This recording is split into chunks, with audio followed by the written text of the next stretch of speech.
आप सबको स्वागत करते हैं। आज का जो क्या कैंप चल रहा है, निष्ठा कैंप। निष्ठा कैंप, तो ये जो कैंप का पर्पस है कि आप लोगों ने एग्ज़ाम दिया, एग्ज़ाम के समय अच्छा से मॉर्निंग प्रोग्राम प्रैक्टिस करने का टाइम नहीं मिलता है हम लोगों को। तो हम लोग का क्या होता है, मॉर्निंग प्रोग्राम थोड़ा डाउन चला जाता है एग्ज़ाम के टाइम पे। तो मॉर्निंग प्रोग्राम जब डाउन चला जाता है तो हमारा जब साधना डाउन चला जाता है तो हमारा कृष्ण के प्रति जो विश्वास है, कृष्ण भक्ति के प्रति जो डिटर्मिनेशन है, जो एंथुजियाज़म है, वो धीरे धीरे लूज़ हो जाता है। तो इसको अभी एग्ज़ाम ख़त्म हो गया है, तो इसको कैसे हम लोग फिर से रिजुविनेट करेंगे, कैसे इसको फिर से वापस ला सकते हैं, उसके बारे में आज हम लोग कुछ चर्चा करेंगे। तो ऋषभ देव जो हैं उनके पुत्र से पूछ रहे हैं कि हमको जो ये शरीर, मनुष्य शरीर प्राप्त हुआ है, ये किस लिए हम लोगों को प्राप्त हुआ है। तो आपको बताइए, मनुष्य जो शरीर होता है, उस मनुष्य शरीर का पर्पस क्या है? What is the purpose of human life? बोलिए आप। भगवान की सेवा करना। और भगवान की सेवा करना। तो क्या आप बताइए, मनुष्य शरीर जो है उसका उद्देश्य क्या है? भगवान का प्राप्ति करना। समझ लो।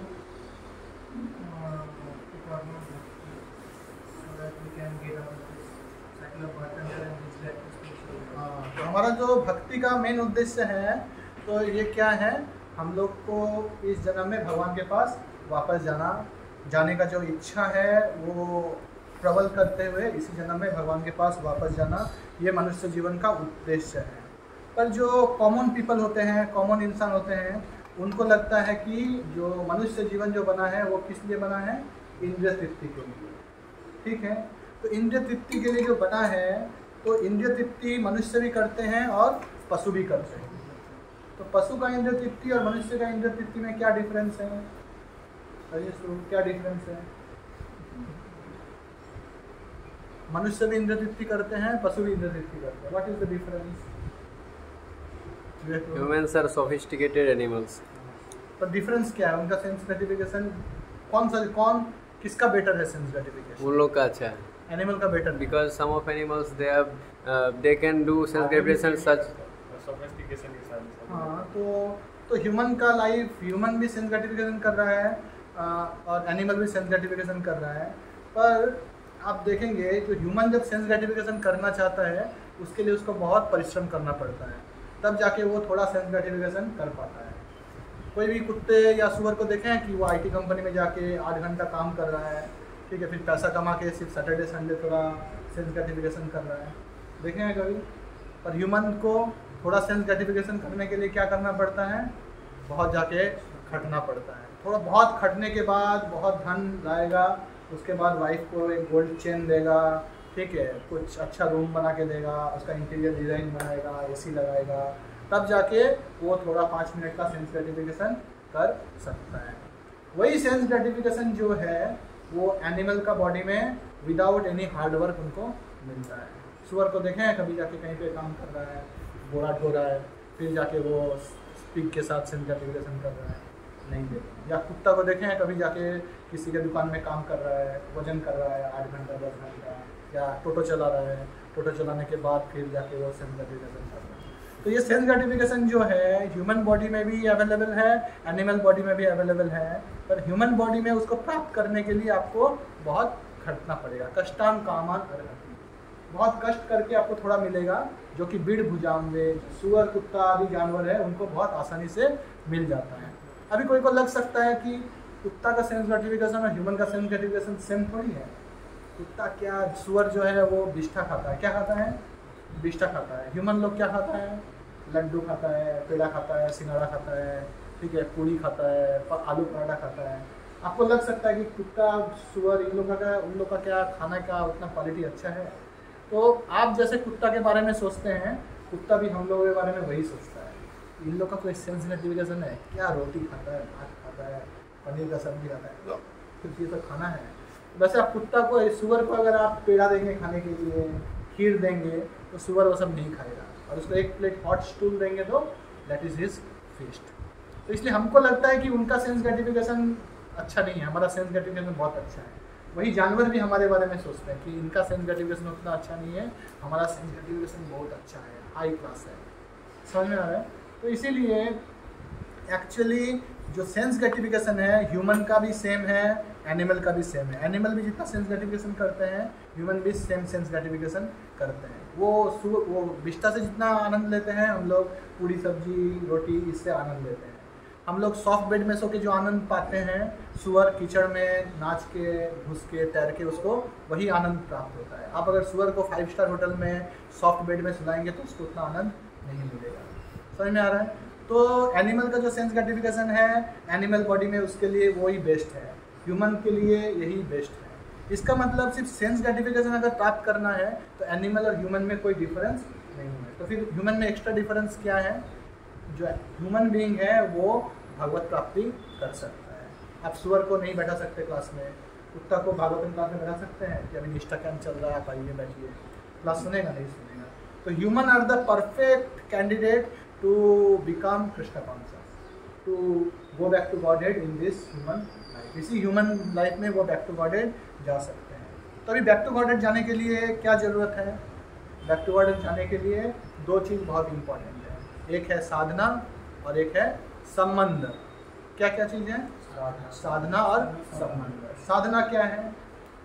साधना जो है जैसे आप कुछ एग्ज़ाम का तैयारी करते हैं, IAS का तैयारी कर रहे हैं या गवर्नमेंट जॉब का तैयारी कर रहे हैं, तो तैयारी करने के लिए आपको जो प्रैक्टिस करना पड़ता है उसको बोलता है साधना। Sadhana means voluntarily taking some pain और responsibility to perform certain work, है कि नहीं? आप अगर एग्ज़ाम का तैयारी करेंगे, गेट का तैयारी करेंगे, आपको पढ़ना पड़ेगा क्या? पढ़ना पड़ेगा। उसी तरह से हमारा लाइफ का एग्ज़ाम क्या है? इसी जन्म में भगवान के पास वापस लौट के जाना, उसके लिए तैयारी चाहिए। Without preparation no one can go back to.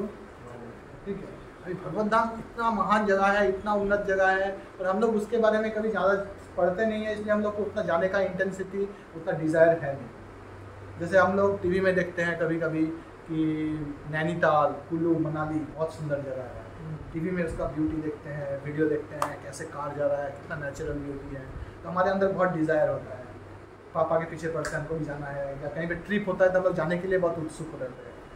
पर हम लोग क्या है, भगवत धाम के बारे में ज़्यादा जानते नहीं है, शास्त्र में पढ़ते नहीं है ज़्यादा, इसलिए हमारे अंदर वो डिज़ायर डेवलप नहीं होता है कि हम लोग भगवत धाम जाएँ। पर एक जन अगर समझ जाएगा कि एक्चुअली भगवत धाम को ऐसा जगह है, कैसे क्या क्या है वहाँ पे, तो he will get so much enthusiasm to go back to Godhead.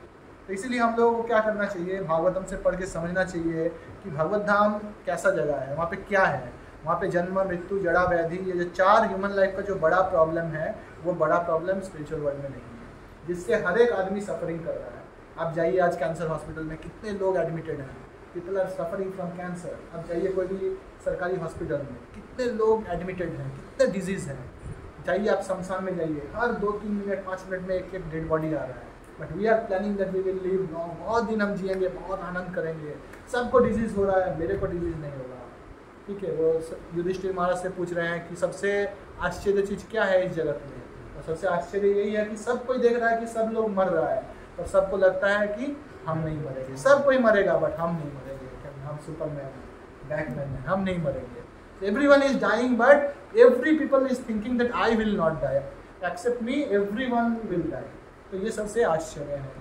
तो सबसे 4 बड़ा प्रॉब्लम है, जन्म, मृत्यु, जड़ा, व्याधि, जो कि स्पिरिचुअल वर्ल्ड में पूरी तरह से मिसिंग है। वहाँ पे जन्म, मृत्यु, जड़ा, व्याधि नहीं है। तो इसलिए कोई अगर सच्चिदानंद इटर्नल लाइफ प्राप्त करना चाहता है तो उसको भगवत धाम जाना चाहिए। और वो जाने का प्रोसेस क्या है, उसके लिए साधना करना बहुत ज़रूरी है। तो साधना क्या होता है? साधना देखिए, साधना जो मोस्ट इम्पॉर्टेंट साधना है वो हम लोग मॉर्निंग टाइम में करते हैं। प्रभुपाद जी बोलते हैं कि मॉर्निंग टाइम फॉर कृष्णा और बाकी time for your material duties. Material sense gratification के लिए नहीं, मटेरियल ड्यूटी। जो स्टूडेंट है उसके लिए पढ़ाई, जो गृहस्थ है उसके लिए जॉब करना, फैमिली का मेंटेन करना।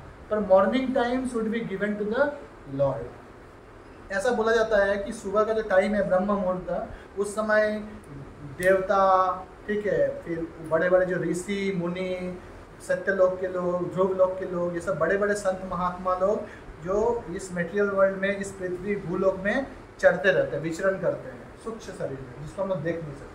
और उस समय उठ के कोई अगर साधना करता है तो they will give so much blessings to that soul. तो उनको बहुत ब्लेसिंग्स देते हैं।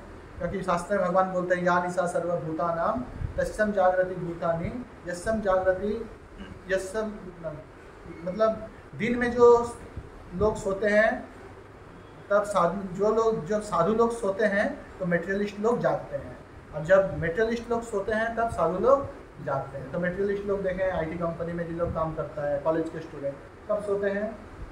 सुबह 4 बजे सोते हैं, 4 बजे, 4:30 बजे, 5 बजे। हम लोग सॉल्ट लेक में रहते हैं, वहाँ पे हम लोग जब उठते हैं, सो के उठते हैं, तो पास वाले लोग सब देखते हैं जाग के तभी सिगरेट पी रहा है। उसके बाद 5 बजे हम लोग सोने जाता है, सुबह को 5 बजे। तो ये जो होता है ये तमोगुण का लक्षण है कि रात को जगना और दिन में सोना, और सत्वगुण का लक्षण है कि रात में सोना, सुबह उठ के जग जाना। तो ब्रह्म मुहूर्त में कोई अगर जगता है और ब्रह्म मुहूर्त में अगर कोई साधना करता है तो वो साधना का अल्टीमेट पावर होता है। समझ में आ रहा है? आप अगर सुबह 16 माला करेंगे और बाकी पूरा दिन में अगर 32 माला भी करेंगे तो वो 32 माला का क्वालिटी ये सुबह का 16 माला का क्वालिटी के इक्वल नहीं होगा। तो सुबह में क्या होता है? सुबह में सत्वगुण बहुत ज़्यादा रहता है हमारे अंदर। ऐसे बोला था सुबह में अगर आप सो के उठ के पहला 20 मिनट अगर कुछ भी याद करने का कोशिश करेंगे, याद करेंगे, तो वो चीज़ आपके दिमाग में परमानेंट इंप्रेशन रहेगा उसका। मतलब एक बार अगर कुछ याद कर लेंगे तो वो जीवन भर भूलेंगे नहीं। ऐसा मतलब ब्रह्म मुहूर्त में हमारा दिमाग इतना, मतलब जो जैसे कपड़ा देखे हैं गीला, जो सूखा डाइपर टाइप का होता है, वो पानी में डालेंगे तुरंत पानी को सोख लेता है। उसी तरह से हमारा जो मॉर्निंग टाइम में जो दिमाग रहता है वो कोई भी नॉलेज को एब्जॉर्ब कर सकता है। समझ में आ रहा है? इसीलिए ब्रह्म मुहूर्त में उठ के साधना करना बहुत इम्पोर्टेंट है। मॉर्निंग में उठ के अगर हम लोग साधना करेंगे, क्या क्या साधना है? जैसे सुबह उठ के हमारा शेड्यूल क्या रहता है? सुबह उठ के स्नान करना है कि नहीं? सबसे पहला है सुबह उठना। तो बोला जाता है कि कलयुग में जो अगर मनुष्य शरीर मिला है तो मनुष्य शरीर का पर्पस है तपस्या करना चाहिए। तपो दिव्यम, सबको तपस्या करना चाहिए। और कलयुग का तपस्या क्या है? कलयुग का तपस्या ये नहीं है कि आप पहाड़ में जाके एक पाँव में खड़े होके हाथ ऊपर करके ओम नमः शिवाय करते रहिए, या पानी के अंडर वाटर चले जाइए तपस्या करिए, या कोई गुफा में बैठ जाइए आंख बंद करके मेडिटेशन करिए। ठीक है, आप सिर्फ पानी पी के जीवन भर रहिए, सिर्फ फल खा के रहिए, सिर्फ दूध पी के जीवन भर रहिए। ये साधन कलयुग में तपस्या के लेवल पे नहीं आता है। तो कलयुग का तपस्या क्या है? कलयुग का तो साधन है नाम संकीर्तन। कलयुग में सबसे बड़ा तपस्या बताया गया है कि कोई अगर ब्रह्म मुहूर्त में सो के उठता है और स्नान करता है तो ये सबसे बड़ा तपस्या है। इसी से भगवान खुश हो जाते हैं। क्या कलयुग में और कुछ लोग कर नहीं सकता है? क्या तपस्या आप करेंगे? कलयुग में इतना छोटा सा टाइम है, उसमें से तो पहला 20-25 साल तो लोगों को समझने में ही लग जाता है कि मेरा ह्यूमन शरीर मेरे को मिला है। तो उसके पहले लोग उसको कुत्ता बिल्ली ह्यूमन कुछ फर्क नहीं समझ में आता है। तो 25 साल वैसे ही बीत जाता है, और बुढ़ापे के पहले का 25 साल कुछ तपस्या कोई कर नहीं पाएगा, क्योंकि उस समय शरीर काम नहीं करेगा, गला में कफ आ जाएगा, आँख से दिखाई नहीं देगा, क्या तपस्या करेगा? तो ये यूथ जो एज है ये परफेक्ट टाइम है तपस्या करने के लिए। तभी आप लोग क्या तपस्या करेंगे? कॉलेज है, स्टडीज़ है, जॉब है। तो इसलिए बोला जाता है कि कोई सुबह उठ के अगर ब्रह्म मुहूर्त में उठता है, उठ के अगर भगवान के नाम पर जप करता है, स्नान करता है, तो ये सबसे बड़ा तपस्या है। तो कोई अगर मॉर्निंग साधना ठीक से करेगा तो उसका क्या होगा? भगवान के प्रति विश्वास और बढ़ेगा, भक्ति के प्रति विश्वास बढ़ेगा। हमारा जो जीवन का जो उद्देश्य है भगवत धाम को वापस जाने के लिए, वो उद्देश्य के प्रति और दृढ़ता के साथ वो आगे बढ़ सकता है। समझ में आ रहा है? इसलिए morning sadhana is very very important. अगर कोई मॉर्निंग साधना ठीक से नहीं करेगा तो क्या होगा? धीरे धीरे वो भक्ति में और डाउन होते जाएगा। उसको कृष्ण के प्रति उतना, मतलब वो करेगा, सब कोई कर रहा है तो वो थोड़ा भक्ति करेगा, पर जब डिफ़िकल्ट सिचुएशन आएगा तो भक्ति छोड़ के चला जाएगा। जैसे एग्ज़ाम कोई अगर बाहर रहता है, एग्ज़ाम टाइम आएगा तो उसका पूरा चैंटिंग बंद हो जाएगा। घर जाएगा तो पूरा माला झोली लेके टांग देगा, उसका माला के साथ कोई संबंध ही नहीं रहेगा। तो इसलिए पर कोई अगर नित्य एवरीडे अगर कोई चैंटिंग नहीं करता है, एवरीडे अगर कृष्ण कॉन्शियसनेस प्रैक्टिस नहीं करता है, तो उसके लिए भक्ति को मेंटेन करना, जीवन भर भक्ति करना, ये डिटर्मिनेशन को मेंटेन करना बहुत मुश्किल है। इसलिए कोई अगर मॉर्निंग साधना अच्छा से करता है तो वो क्या करेगा? वो जो 4 रेगुलेटरी प्रिंसिपल्स है उसको भी अच्छे से फॉलो कर पाएगा। और मॉर्निंग साधना अगर नहीं करेगा तो वो 4 रेगुलेटरी प्रिंसिपल भी वो अच्छा से फॉलो नहीं कर पाएगा। समझ में आ रहा है? इसलिए morning sadhana is very very important. Morning साधना में इसलिए हम लोग जब जप करते हैं हम लोग को बहुत कॉन्शियसली चैंटिंग करना चाहिए। कि जैसे अमरेंद्र प्रभु बताते हैं कि जब हम लोग चैंटिंग करते हैं हम लोग को सोचना चाहिए कि यही मेरा लास्ट डे है, आज ही मेरा जीवन का लास्ट डे है, पता नहीं कल जिएंगे या नहीं। गांधी जी तो ये भी बोलते हैं कि every minute we should think that this is last minute of my life and one should chant the name of Ram. इसी तरह से महाप्रभु भी बताते हैं कि हम लोग को हर समय ये सोचना चाहिए कि कभी भी मृत्यु आ सकता है। जो परीक्षित महाराज, उनके पास 7 दिन का समय था, है कि नहीं? उनको 7 दिन का समय दिया गया था कि 7 दिन के बाद आपको तक्षक डसेगा। तो 7 दिन में जब टाइम था तो वो 7 दिन क्या किए? भगवान का कथा कीर्तन इसमें पूरी तरह से टाइम एब्जॉर्ब किया ताकि वो इस जन्म में भगवत धाम जा सके। लेकिन हम लोग ह्यूमन लाइफ में रिस्क नहीं ले सकते। ह्यूमन लाइफ मिला है, हम लोग करोड़ों जन्म ऑलरेडी रिस्क ले चुके हैं, पर अभी भी हम लोग को मुक्ति मिला नहीं है। अभी तक हम लोग भगवत मेटेरियल वर्ल्ड में फंसे हुए हैं। फिर से अगर हम लोग वही करेंगे, काम, क्रोध, लोभ, मोह, मद, मात्सर्य, ईटिंग, स्लीपिंग, मेटिंग, डिफेंडिंग, तो फिर से नेक्स्ट जन्म हम लोग को मिलेगा। फिर कुत्ता बनेंगे, बिल्ली बनेंगे, 84 लाख योनि घूमते घूमते फिर से मनुष्य बनेंगे। फिर से हम लोगों को ऐसा क्लास मिलेगा कि नहीं, कोई गारंटी नहीं है। पर भगवत धाम हम लोग कभी जा नहीं पाएंगे। इस मटेरियल वर्ल्ड का सिक्योर प्रिजनर बन के हम लोग रह जाएंगे। तो इस मटेरियल वर्ल्ड से अगर हम लोग को निकलना है तो हम लोग को एक ना एक लाइफ में भगवान के लिए थोड़ा टाइम डेडिकेट करना ही पड़ेगा। समझ में आ रहा है? अगर इस लाइफ में आपको भगवत धाम जाने का आप सोचे हैं कि इस बंधन से मेरे को मुक्त होना है, स्पिरिचुअल वर्ल्ड एक्चुअली क्या चीज़ आपको पता भी नहीं है। ये जो मटेरियल बॉडी दिख रहा है, मटेरियल कवरिंग दिख रहा है, ये एक्चुअली पूरी तरह से टेम्पररी है। ये देखने में एक तरह का है, सब डिससेटिस्फाइड है अपना बॉडी से, अपना इंटेलिजेंस से, अपना टैलेंट से। सबको लगता है कि वो लड़का इतना अच्छा सी प्रोग्रामिंग सकता है, हम क्यों नहीं पा सकते। सोचता है कि अरे उसका तो इंग्लिश हैंडराइटिंग इतना अच्छा है, मेरा क्या नहीं है। ये लड़का तो देखने में इतना स्मार्ट है, हम क्यों नहीं है। इसका तो हेयर स्टाइल इतना अच्छा है, मेरा हेयर स्टाइल अच्छा क्यों नहीं है। So in material world every people are dissatisfied. कोई को भी अगर मटेरियल वर्ल्ड में कुछ भी कला मिलेगा, कुछ भी गुण मिलेगा, वो सेटिस्फाइड नहीं रहेगा। Only people can be satisfied if one go back to God. तब जाके उसको जब स्पिरिचुअल बॉडी मिलेगा तब वो सेटिस्फाई हो सकता है। मटेरियल वर्ल्ड में कोई भी सेटिस्फेक्शन नहीं है। हम लोग अनंत कोटि जन्म से घूम रहे हैं इस मटेरियल वर्ल्ड में। अभी तक बोल दिया, आप लोग को कभी भी लगा है कि आई एम फुल्ली सेटिस्फाइड और मेरे को कुछ भी नहीं चाहिए? भक्त लोग तो बहुत सेटिस्फाइड रहता है। आप मटेरियल वर्ल्ड में जो लोग भक्त नहीं है, आप उनसे आगे बात करिए, देखिए how much unsatisfied they are. Every moment they are मतलब डिससेटिस्फाइड। उनको जॉब करेंगे तो उनको अगर 10,000 इंक्रीमेंट होगा तो उनको लगेगा 12,000 क्यों नहीं हुआ, उसका तो 15,000 हो गया, उसको तो कुछ नहीं आता है। कॉलेज में पढ़ेंगे तो आपको लगेगा तो इस लड़का को तो कुछ नहीं आता है, इसको कैसे 10 लाख का 8 लाख का जॉब मिल गया, इसको तो नहीं मिलना चाहिए था। मेरे को मिले ना मिले, किंतु उसको क्यों मिलेगा, दैट इज एविडेंस। तो इस मटेरियल वर्ल्ड या आपका जो बीवी हो, शादी करेंगे आपको लगेगा मेरी बीवी अच्छी नहीं है, इसका कोई भी गुण अच्छा नहीं है, उसकी बीवी अच्छी है, ठीक है, मेरा मोबाइल अच्छा नहीं है। In material world every step there is dissatisfaction. तो वो सेटिस्फैक्शन आपको तभी प्राप्त होगा जब आप स्पिरिचुअल वर्ल्ड जाएंगे, वहाँ पे कृष्ण के एसोसिएशन में। तब आप ये मटेरियल एंग्जाइटी, मटेरियल स्ट्रेस भूल जाएंगे। वहाँ पे आनंद ही आनंद है। आप लोग चाहते हैं कि नहीं कि हमारा जीवन में 24/7 आनंद ही आनंद रहे? That is only possible if we can go back to Godhead in this life. Chaitanya Mahaprabhu आए हैं और बोले हैं कि इस जन्म में कोई अगर 16 माला 4 नियम अच्छा से पालन करेगा तो वो भगवत धाम चला जाएगा। हम प्रभुपाद का कोट पढ़ रहे थे तो प्रभुपाद जी से बहुत सारे भक्त ने दीक्षा लिया, दीक्षा लेके बैठे हुए थे। तो प्रभुपाद जी बोल रहे हैं कि आई thank everyone for accepting me your spiritual master. कौन बोलेगा? कोई बोलेगा? गुरु। प्रभुपाद के जैसे गुरु जिनको मतलब जिनका दर्शन करने से लोग मुक्त हो सकता है, वो प्रभुपाद सबको बोल रहे हैं कि आपको धन्यवाद देते हैं कि you have chosen me as your spiritual master. फिर प्रभुपाद बोल रहे हैं I also keep making one promise that if you chant 16 round every day and follow your regulative principle without fail and try to preach Krishna consciousness, then I will take you back to Godhead in this life. Prabhupada बोल रहे हैं। तो सोचिए कितना अच्छा मौका है। 16 माला 4 नियम करिए, थोड़ा भक्ति में प्रचार करिए, थोड़ा सेवा करिए, प्रसाद खाइए और अपना जो मटेरियल ड्यूटी है उसको करते रहिए और इसी जन्म में बैक टू गॉडेड चलिए।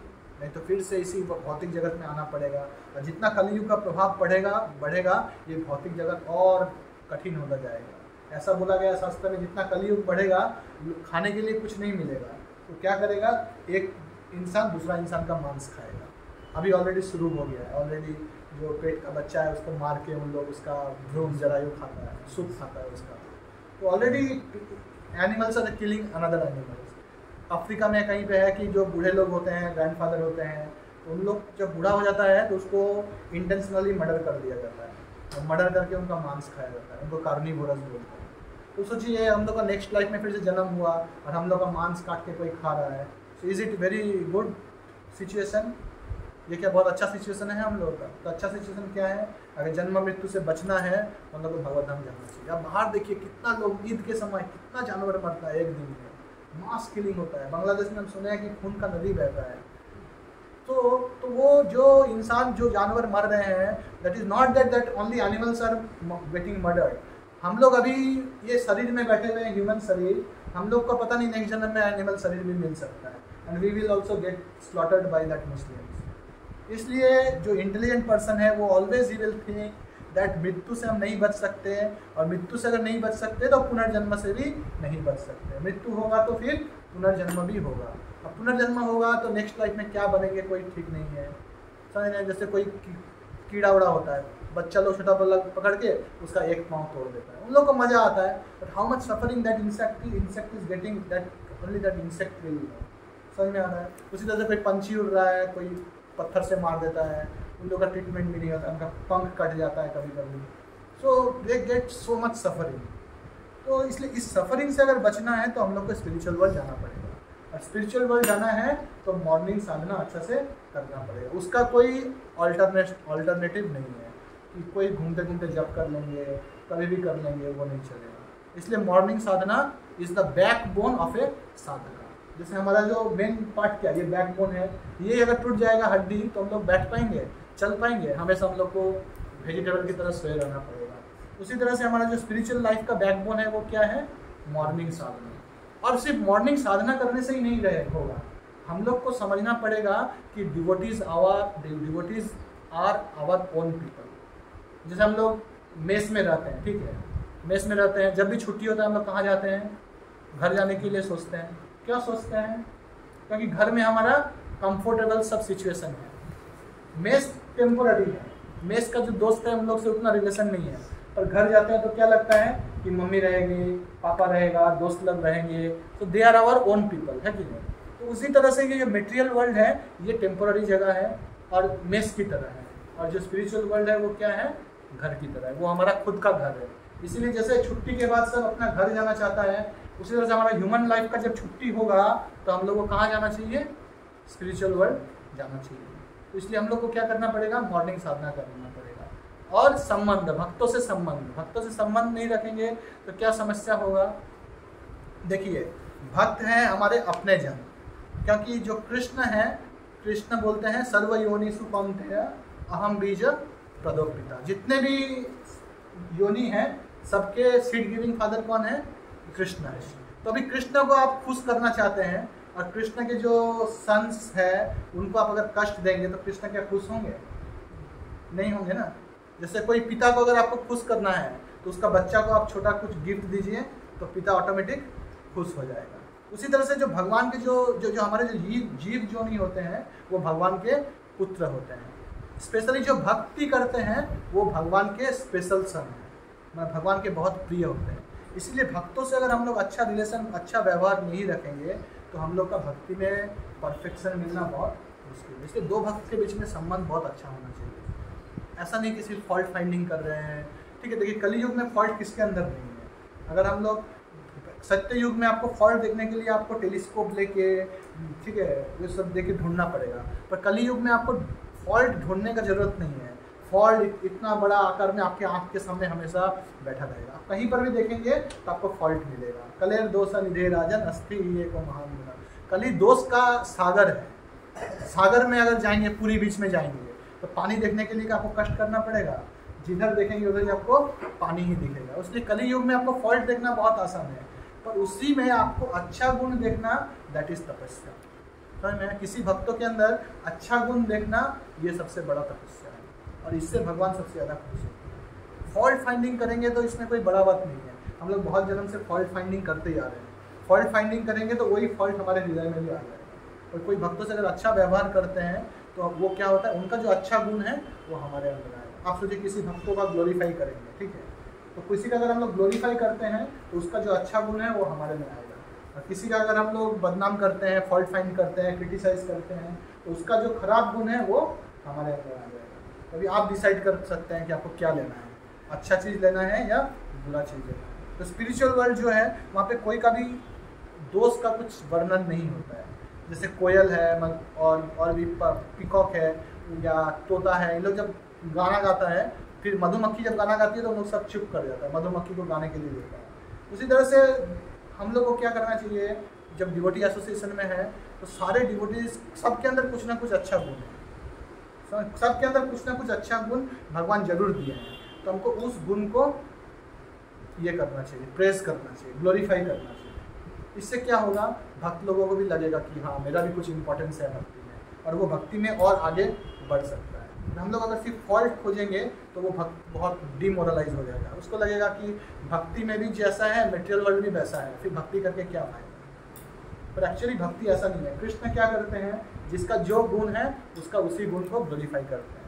जैसे हनुमान था, हनुमान जो थे वो इतने शक्तिशाली थे, वो बड़े बड़े पत्थर उठा के ब्रिज बनाए थे। और जो गिलहरी थी, स्क्विरल थी, वो एक रेत का दाना उठा के ब्रिज बनाने में मदद कर रही थी। पर भगवान राम जो थे वो दोनों से इक्वली खुश हुए थे। तो उसी तरह से हम लोग क्या है, सारे जितने भी भक्त हैं सब इक्वली कंट्रीब्यूट कर सकते हैं कृष्ण कॉन्शियसनेस। इसलिए हम लोग को सारे भक्त को रेस्पेक्ट करना चाहिए और उनका फॉल्ट फाइंडिंग नहीं करना चाहिए। कुछ अगर गलती होता है तो हम लोग को माफ़ी मांगना चाहिए, छोटा बन के रहना चाहिए हमेशा। ऐसा नहीं कि वो तो ये फॉल्ट कर दिया, जीवन भर हम उससे बात ही नहीं करेंगे। तो ये जो ईगो है, ये चीज़ हम लोग को कहीं का नहीं रखेगा, ये नहीं करेंगे। आप कौन सा, इतने बड़े ब्रह्मांड में ये पृथ्वी कितना सा छोटा ग्रह है, इतना अनंत कोटि ब्रह्मांड है, उसमें ये ब्रह्मांड का क्या स्थिति है। और इतने बड़े ब्रह्मांड में 14 प्लैनेटरी सिस्टम है, उसमें इस पृथ्वी लोक का क्या महत्व है। और इस पृथ्वी लोक में इतना देश महादेश है, उसमें भारतवर्ष से बहुत छोटा है। उस भारतवर्ष के अंदर ये कोलकाता बहुत छोटा है, उसमें इतने करोड़ों लोग रहते हैं। उसमें एक व्यक्ति आप किसी से ईगो बना के रखेंगे तो भगवान को कुछ आता जाता नहीं है, तो आप अपना ईगो अपने पास ही रखेंगे, मृत्यु के बाद आपका वैसे ही शरीर मिलेगा। पर अगर हम लोग समझेंगे actually how much insignificant we are, हम लोग अगर हमारा पोजीशन पता चलेगा कि इस ब्रह्मांड में ब्रह्म लोग, इन लोग कितने महान हैं, हम लोग उसके तुलना में ये चींटी के तरह हैं। बोला जाता है कि जो शेषनाग है, शेषनाग के जो फन होते हैं उसमें जो ब्रह्मांड है वो सरसों के दाना की तरह रहते हैं। सरसों का दाना होता है, अनंत कोटि ब्रह्मांड अनंत कोटि सरसों के दाना की तरह अनंत शेष भगवान के सर पे रहते हैं। हमारा ये जो ब्रह्मांड है वो एक सरसों के दाना के समान है, अनंत शेष विष्णु के पास। उस एक सरसों के दाना में कितने हजार लाख करोड़ लोग रहते हैं, उसमें हम लोग एक कितना इनसिग्निफिकेंट जीव है। उसमें भी हम लोग का इतना फॉल्स प्राइड है, इतना ईगो है, इतना ये है। फिर हम लोग क्या करेंगे, हम लोग क्या करेंगे। हम लोग को लगा, हम लोग को कोई भी, इतना लोग सोचता है कि हम इतना महान है। मरने के बाद जब श्राद्ध हो जाता है, लोग खाते हैं, पूरी लड़वा खाते हैं, उसका सब भूल जाते हैं कौन है नहीं है, कोई आदमी रहता है। लोग सोचता है कि हम बहुत महान हैं, हम रोहित शर्मा, हम इतना बड़ा क्रिकेटर है कि कोई नहीं सोच सकता, हम विराट कोहली हैं। But after death there is no Rohit Sharma, no Virat Kohli. हम लोग को इसलिए समझना चाहिए कि मटेरियल गेन भी एक्चुअली गेन बड़ा कुछ गेन नहीं है, जब तक हम लोग स्पिरिचुअल वर्ल्ड लौट के नहीं रहते। जो भगवान के भक्त हैं वही रियल, उनका मटेरियल लाइफ सक्सेसफुल है। बाकी मटेरियल लाइफ में कुछ भी अचीव करके क्या फ़ायदा, समझ में। कितने लोग, कितने आप देखिए, जितने भी सेलिब्रिटी हैं उनका पर्सनल लाइफ हम लोग जानते नहीं है, सिर्फ बाहर से जानते हैं, लगता है कि बहुत महान है। पर्सनल लाइफ में आप देखेंगे तो कितना उनको प्रॉब्लम रहता है, क्यों सुसाइड करते हैं सेलिब्रिटी लोग, उनके पास नेम फेम ऐसा कोई चीज़ें कमी नहीं है। तो बोलने का उद्देश्य यही है कि ये जो मटेरियल वर्ल्ड में जो ह्यूमन लाइफ मिला है, इसको अगर हम लोग भक्ति नहीं करेंगे तो हमारा पूरा लाइफ बेकार है। और भक्ति मतलब मॉर्निंग साधना करना पड़ेगा, और मॉर्निंग साधना के साथ हम लोग को संबंध जोड़ना पड़ेगा भक्त लोगों के साथ। महाप्रभु हम लोग को समझना है, जैसे कोई आप लोग नेताजी सुभाष इंजीनियरिंग में पढ़ते हैं, ठीक है, अभी आप लोग कॉलेज का आई कार्ड लगाते हैं, आपको क्या लगता है कि मैं नेताजी सुभाष इंजीनियरिंग कॉलेज का स्टूडेंट हूँ, सेंस ऑफ बिलोंगिंग लगता है कि नहीं। अगर आपको बोलेंगे आईएम के साथ आपको कुछ रिश्ता लगेगा, या आपको बोलेंगे हम हेरिटेज, उसके साथ कुछ रिश्ता लगेगा, क्योंकि आप अपने आप को समझ लिए हैं कि मैं टेक्नो इंडिया का स्टूडेंट हूँ। अभी फिर आप लोग सोचिए कोई कंपनी में जॉब करेंगे, कंपनी भी आपको एक आई कार्ड दे देगा, मैं TCS का एम्प्लॉई, मैं CTS का एम्प्लॉई, एंड वो बिलोंगिंगनेस आता है। पर हम लोग जब भगवान के पास आते हैं तो भगवान के पास हमारा कोई बिलोंगिंगनेस नहीं रहता है। तब हम लोग सोचते हैं ये सेवा हम क्यों करें, ये हम क्यों करें। ये तो मेरा सेवा नहीं है। हो सकता है थोड़ा सा झुक के एक पत्ता उठा देने से, एक कागज़ पड़ा हुआ है या एक रोटी का टुकड़ा पड़ा हुआ है, मेरा तो क्लीनिंग नहीं है, हम क्या करें। इसका मतलब क्या, मेरा सेंस ऑफ बिलोंगिंगनेस भगवान के साथ है ही नहीं। और हम लोग सोचते हैं कि मेरा मेटेरियल सफरिंग खत्म हो जाएगा। कैसे होगा खत्म? Until or unless we develop relationship with Krishna, our material suffering will not come to an end. जैसे प्रभुपाद जब वेस्टर्न वर्ल्ड गए थे तो वो 40 रुपीज़ लेके चले गए थे, ठीक है। तो जब पूछा कि Swami ji in this old age why you came to this western America, western world, तो वो क्या बोले, I came to this western world to fulfil the desire of my guru Maharaj spiritual master. Prabhupada सब समय बुक डिस्ट्रीब्यूशन के लिए दिल्ली में बुक डिस्ट्रीब्यूशन कर रहे थे। उनको जो लंच का पैसा मिलता था, लंच का जो खाना का जो पैसा था, उससे वो लंच नहीं करके उससे बैक टू गॉडेड खरीद के उसको छपवा के डिस्ट्रीब्यूट करते थे। That is the real compassion. That means they consider themselves belong to Krishna. मैं कृष्ण का प्रॉपर्टी हूँ। तो समझ लिए पूरी तरह से कि मैं कृष्ण का हूँ, कृष्ण मेरे को रक्षा करेंगे। रक्षस्येति विश्वास, रक्षस्येति कृष्ण विश्वास पालन, कृष्ण रक्षा करेंगे। तो प्रभुपाद के जीवन में आप देख सकते हैं कि कैसे हमेशा जब भी वो माया और कृष्ण का बात आया तो हमेशा कृष्ण का सही कर दिया, हमेशा कृष्ण का ही सही कर दिया। गुरु से उनका इतना रिलेशन था कि गुरु एक बार सिर्फ बोल दिए कि आप विदेश में जाके प्रचार करिए, पर प्रभुपाद का जो सिचुएशन था वो विदेश में जाके प्रचार करने के लिए फेवरेबल नहीं था। क्या फेवरेबल नहीं था? फिर भी वो जाके प्रचार किए विदेश में जाके। क्यों? क्योंकि उनका गुरु के साथ वो संबंध जुड़ गया था, गुरु से वो संबंध वो फील कर पाते थे। उसी तरह से जब हरिदास ठाकुर खुद को महाप्रभु का सर्वेंट मानते थे, इसलिए जब हरिदास ठाकुर जैसे नित्यानंद प्रभु थे, नित्यानंद प्रभु कौन है? बलराम है। तो नित्यानंद प्रभु चैतन्य महाप्रभु से पहले आ गए थे नवद्वीप में, पर वो हरिनाम संकीर्तन का प्रचार स्टार्ट नहीं किए थे। पर जब महाप्रभु उनको इंस्ट्रक्शन दिए कि आप हरिनाम का प्रचार करिए, हरिदास ठाकुर नाम आचार्य थे, फिर भी वो हरिनाम का प्रचार स्टार्ट नहीं किए थे जब तक उनका spiritual master Chaitanya Mahaprabhu instruction नहीं दिए। जैसे चैतन्य महाप्रभु इंस्ट्रक्शन दिए, सुनो सुनो नित्यानंद, सुनो हरिदास, सर्वत्र अमर आज्ञा करो प्रकाश, प्रति घरे घरे गिया करो यही भिक्षा, बोलो कृष्ण भजो कृष्ण करो कृष्ण शिक्षा। तो चैतन्य महाप्रभु बोले कि नित्यानंद, हरिदास, जाओ हर घर में जाओ और जाके तुम लोग भिक्षा करो। क्या भिक्षा करो? कि आप लोग नाम जप करिए, आप नाम का प्रचार करिए, नाम का जप करिए, नाम का सेवा करिए, नाम का पूजा करिए। ये जाके जब बोले तब हरिदास ठाकुर और नित्यानंद प्रभु जाके प्रचार करना स्टार्ट किए। और जब प्रचार किए उनको सफरिंग कितना मिला, जगाई मधाई, जाके नित्यानंद प्रभु का पूरा सर में मारे, सर फूट गया, फिर भी उन लोग हरिनाम प्रचार करना रुके नहीं, क्योंकि उनको पता था हम लोग किस लिए ये सेवा कर रहे हैं, चैतन्य महाप्रभु के प्रसन्नता के लिए। उसी तरह से सड़ गोस्वामी जो थे वृंदावन में जाके भजन करते थे और क्या करते थे, ग्रंथ का लिखन करते थे। ग्रंथ को अलग अलग तरह का जो महाप्रभु का जो इंस्ट्रक्शन था उसको एक जगह में लिपिबद्ध कर रहे थे। क्यों कर रहे थे? क्योंकि वो चैतन्य महाप्रभु का इंस्ट्रक्शन था कि आप लोग जाइए वृंदावन में भी जितने भी जो स्थान जो लुप्त हो चुके हैं उस लुप्त स्थान को फिर से उद्धार करिए। ये चैतन्य महाप्रभु का इंस्ट्रक्शन था सड़ गोस्वामी लोग। समझ रहे? तो इस तरह से उन लोग क्या किया, उनका जो पूरा जीवन था वो पूरा जीवन अपने गुरु के प्रति समर्पण था, महाप्रभु के प्रति समर्पण था, कृष्ण के प्रति समर्पण था। और इसी से क्या है, उनको जूस मिलता था भक्ति करने का। जब तक हमारा सेंटर नहीं रहेगा, हमको पता नहीं कि हम किसकी प्रसन्नता के लिए भक्ति कर रहे हैं, तब तक हमको वो इंस्पिरेशन नहीं मिलेगा भक्ति करने का। क्योंकि अगर हम खुद के लिए कर रहे हैं तो खुद के लिए मोटिवेशन नहीं रहता। जैसे बहुत लोग मोटिवेशन बनाता है, कल से हम हर दिन सुबह 4 बजे उठेंगे। वो मोटिवेशन कितना दिन रहता है? 4 दिन, 5 दिन, 7 दिन, फिर से वो बेड में ही पड़े रहते हैं। या कोई डिटर्मिनेशन बनाता है कि हम कल से नॉनवेज नहीं खाएंगे, 3-4 दिन वेज खाते हैं, उसको लगता है वेज में क्या टेस्ट नहीं है, फिर से नॉनवेज में चले जाते हैं। होता है कि नहीं ऐसा? तो क्यों? Because they don't have any higher inspiration to follow. पर जब कोई अच्छा आध्यात्मिक संस्था से जुड़ जाता है, इस्कॉन जैसे महान संस्था में जुड़ जाता है, प्रभुपाद या वैष्णव आचार्यों के साथ जुड़ जाता है, तो उनसे फिर उनको इंस्पिरेशन मिलता है। उनसे जब बिलोंगिंगनेस बढ़ता है तो फिर उसका अनर्थ का पूरा निवृत्ति होता है। इसीलिए भक्ति में अगर हम लोग को एडवांस करना है तो सिर्फ साधना करने से नहीं होगा। कोई अगर सोचेगा हम सिर्फ हरिनाम कर लेंगे, हरिनाम क्या है वो, वॉइस में रहना क्या जरूरी है, हम तो हरिनाम कर लेंगे, घर में रह के 16 माला नहीं कर सकते। सुबह उठेंगे हम 4 बजे अलार्म लगा के उठेंगे, 16 माला घुमा देंगे। माला घुमाने में क्या है? तो कितना दिन आप घुमाएंगे? घुमाते घुमाते जीवन बीत जाएगा पर कभी कृष्ण प्रेम आपको नहीं मिलेगा। कोटि जन्म करे यदि नाम संकीर्तन तबु कृष्ण पदे ना जन्माए प्रेम। इसीलिए हम लोगों को सिर्फ साधना करना तो जरूरी है, पर sadhana should be done by the guidance of spiritual master. किसी आध्यात्मिक गुरु के तत्वाधीन में रह के ही साधना करने से उसका फल मिलता है। जैसे किसी डॉक्टर का प्रेस्क्रिप्शन से दवा खाएंगे तभी वो दवा काम करेगा। अब जाके स्टोर से कोई भी दवा लेके खाएंगे, काम करेगा?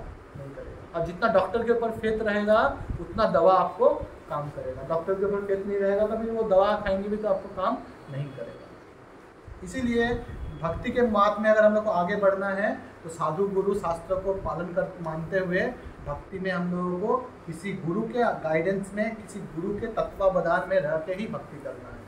सिंगल हैंडेडली भक्ति हम लोगों को नहीं करना है। जब तक हम लोग गुरु के, प्रभुपाद के प्रति, चैतन्य महाप्रभु के प्रति अपना बिलोंगिंगनेस नहीं फील करेंगे कि हम भी इस्कॉन के एक मेंबर हैं। इस्कॉन मतलब ऐसा नहीं कि सब इस्कॉन का रिस्पॉन्सिबिलिटी है।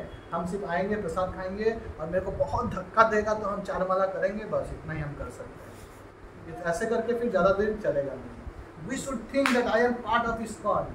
मेरे को तो माला करना है, जो आएगा उसको भी पकड़ के बैठा के माला कराना है।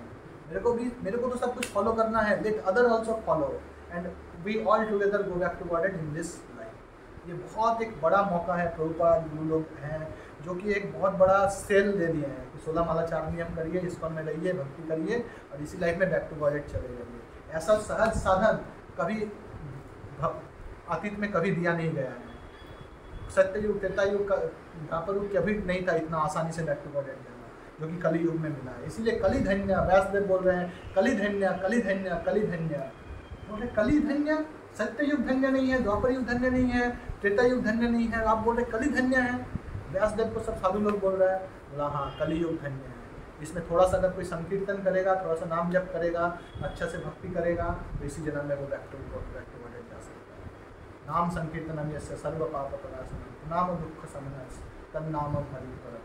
हरि नाम का कोई कीर्तन करेगा तो इसी जन्म में भगवान धाम जा सकता है। इसीलिए हम लोगों को क्या करना है, साधना स्ट्रॉन्ग करना है और sadhana should be guided by a proper authority. Authority के अंडर में रह के हम लोगों को साधना करना है और अथॉरिटी को प्लीज करने से हम लोग का साधना और अच्छा रहेगा।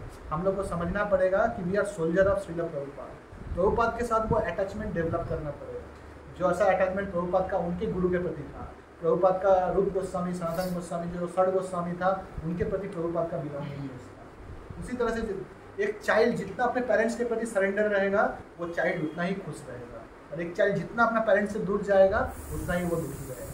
इसी तरह से हम लोग जितना अथॉरिटी के साथ कनेक्टेड रहेंगे उतना ही हम लोग खुश रहेंगे, because authority will take your responsibility for taking you back to God. Prabhupada will take the responsibility if you feel the belongingness to Srila Prabhupada, to ISKCON. तब श्रील प्रभुपाद आपका दायित्व लेंगे कि आपको इसी जन्म में बैक टू गॉड लेके जाना। ठीक है, हम लोग यहीं पे समाप्त करते हैं। हरे कृष्णा कृष्णा कृष्णा हरे हरे, हरे राम राम राम हरे हरे। श्रील प्रभुपाद की जय।